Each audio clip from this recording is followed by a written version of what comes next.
A few moments later. Isang mapagpalang gabi po mga kapana. Ito po, muli po kami mag-adventure sa ilalim ng dagat at oras po natin ay alas 10:30 po ng gabi. At ayan po yung buwan, malaki-laki na, baka bukas yan, full moon na. At yung spot pala na pupunta namin mga kapana ay barko, Galungbo. At sana may sampa ang isda dun.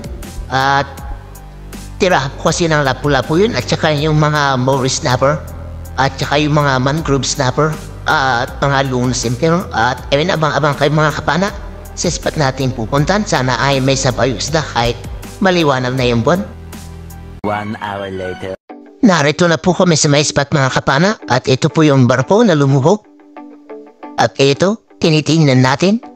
May nakita tayong isang itimang isda o labahita. Malaki-laki na ito. Sa pulpang labahita ka.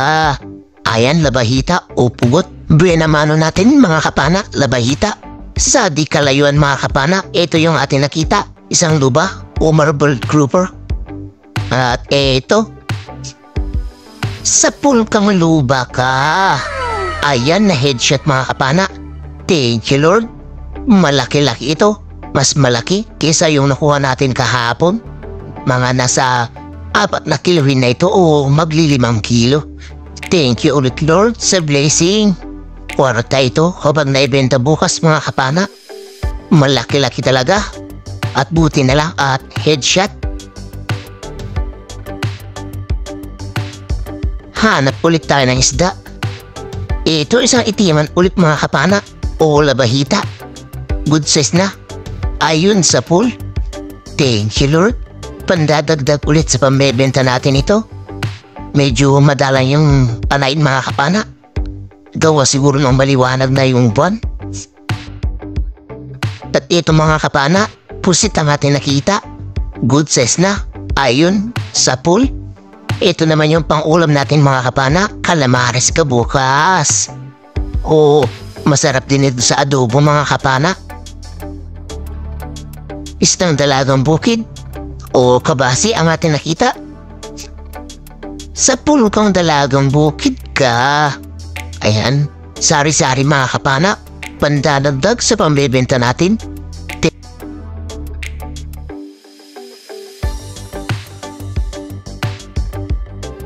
Hanap ulit tayo. Ito, isang unicorn fish o mas kilala sa amin na Timeka Abading. Ayun sa pool. Thank you Lord. Segundang klaseng sura nito mga kapana pero masarap din na pang-ihaw o kaya paksiw. Pandadagdag ulit natin sa pambebenta natin. At panibagong paghahanap ulit mga kapana.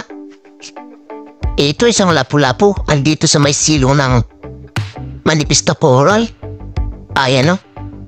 Sa pulkang lapu-lapu ka. Ayan, ang ganda ng tama. Headshot. Thank you ulit Lord. First class ulit na pambebenta. Korta na kapag naibenta ay ulit ito bukas.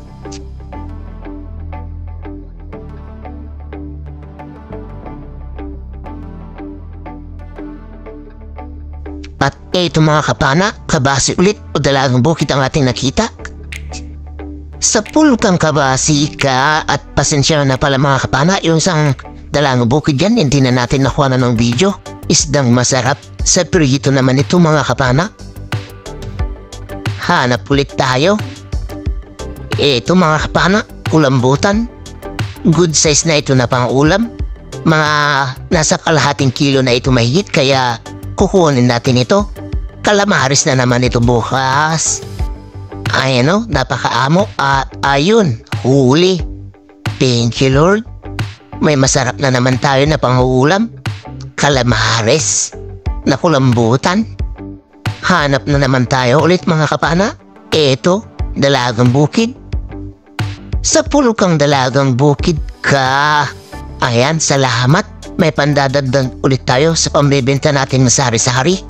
Thank you Lord. Ito naman mga kapana, timbungan. Ayun, kumaripas pa na langoy. Sa pulkang timbungan ka. Ayan, balaki naman kung tawagin yan sa mga kapana. Thank you, Lord. Pandadagdag ulit natin sa pambebenta natin sari-sari. Dito pala mga kapana ay nakapana tayo ulit ng luba o marble grouper. Ayan, pasensya na mga kapana, hindi natin nakuha yung video sa pagpana kasi huli na nung open natin yung camera. Papasok na sa butas kaya pinana na lang natin at ayun, malaki-laki na rin ito mga kapana, magdadalawang kilo na. Thank you, Lord. Nadagdagan naman na yung first class natin. Nadagdagan ulit na isang luba o marble grouper. Ayan, pasensya ulit mga kapana kung hindi ulit natin nakuha na ng video.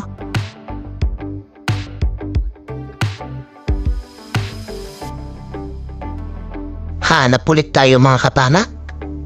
Eto, may isda dito sa butas at kung tawagin dito sa amin ay ampig. Sa pulkang ampig ka. Ayan, hindi ito parrot fish mga kapana Baka sabihin nyo parrot fish ito. Hindi po parrot fish ito. Sa putong ampig.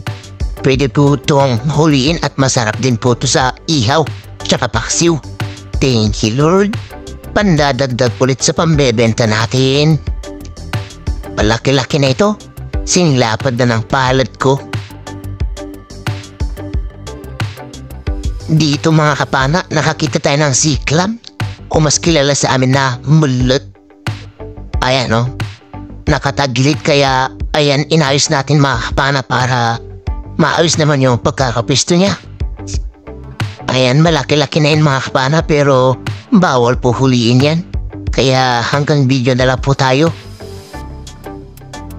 Ayan pala yung sea clams na lumalaki. Isang kabasi mga kapana. Ayun, tinamaan natin o dalagang bukid. Thank you, Lord. May pandadagdag ulit tayo sa sari-sari natin na pambebenta. Isdang masarap sa pirito o paksiw. At eto mga kapana, isdang dalagang bukid ulit. Ayun, sa pool ulit mga kapana. Thank you, Lord. May pandadagdag ulit tayo sa sari-sari na naman na pambebenta natin. Ayan, malaki-laki na rin yan mga kapana. At hanap ulit tayo mga kapana. Ito isang surahan na bading. Sa pulkang surahan ka. Ayan, segundang klaseng sura nito mga kapana o mas kilala sa amin na bakit abading. Ayan, thank you, Lord.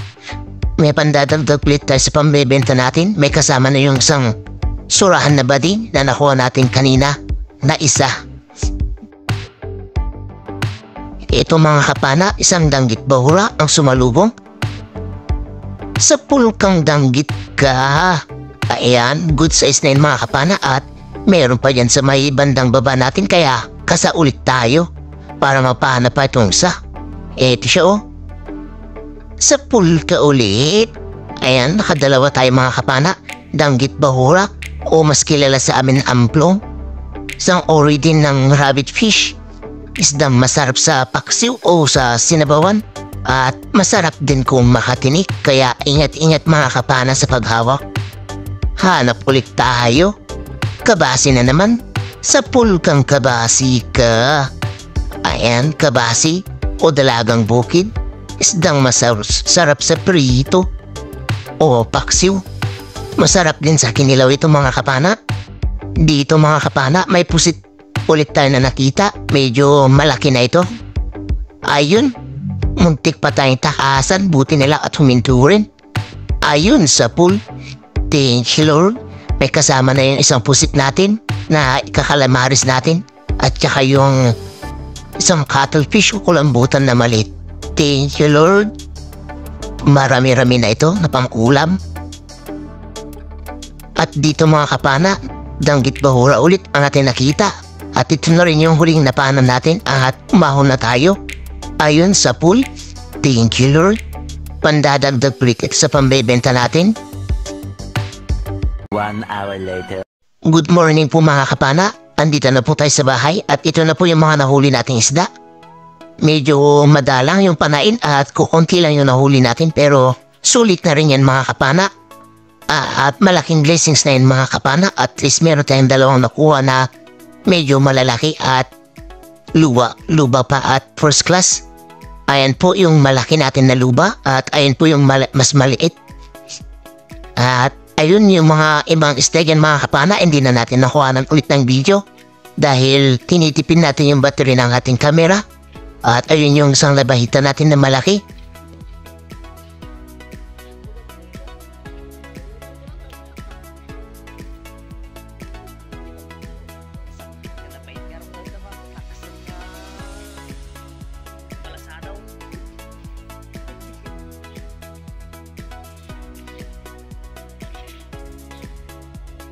Ito na yung sari-sari natin mga kapana. Nasa 3.1 yung kilo. Thank you Lord. Malaking blessings na yan. Makakapambilis na rin yan at makakapambili na rin ng tinapay at saka gatas ng bunso ko. At ayan po yung luba natin na mas maliit. Ayan 1.9 at kasama yung maliit ay ayun 2.3. Thank you Lord. At ito naman yung ampig natin mga kapana. Hindi po partition pala mga kapana. Ayun, nasa 3/4. Malaki-laki na talaga yun. At ito naman yung mga danggit natin. 3 piraso lang. At kasama na yung labahita yan mga kapana. Ayun, 1.25. Thank you ulit Lord. At ito naman yung mga surahan na bading natin. Yung segundang klase ng surahan. At ito naman yung kilo niya. Ayun, 0.8. At ito naman yung malaking luba natin mga kapana. Ikikilo na. Tignan natin kung ilang kilo yung inabot. Ayun, mas malaki nga kaysa yung nakuha natin kahapon. 4 3/4. Malaki-laki na talaga. Thank you Lord. Good morning po mga kapana. Ito na po pala yung mga nahuli natin kagabi. At yung grouper po natin na 2 at yung isang malit ay 7.05 po. 250 naman po yung per kilo. Yung sari-sari po natin ay 3.1. 200 naman po yung per kilo. Yung labahita po natin ay 1.25 kasama na po yung 3 danggit dyan. At 190 naman po yung kilo. Yung saran po natin na bading ay 0.8. 190 rin po yung kilo. At yung ampig po ay 0.75. At 170 naman po yung kilo. At 12.9 kilos po yung naipatimbang natin na pinabenta. Plus 3 kilo po na pang ulam. Kaya 15.9 kilos po lahat yung huli natin. At 2,898 naman po kabuuan na bayad ng isda natin. At sa kasama ko po ay 2,676 plus yung sa akin. Kaya 5,574 po lahat. Minus 700 po ng gastos at gasolina. At 150 po na maintenance. Tapos ang natira ay 4,724 pinag-apat. Kaya 1,181 po yung partihan namin. At ayun, maraming salamat po sa Panginoon at makakapambigas na naman po kami at may pambili pa ng gatas yung bunso ko. At ayun,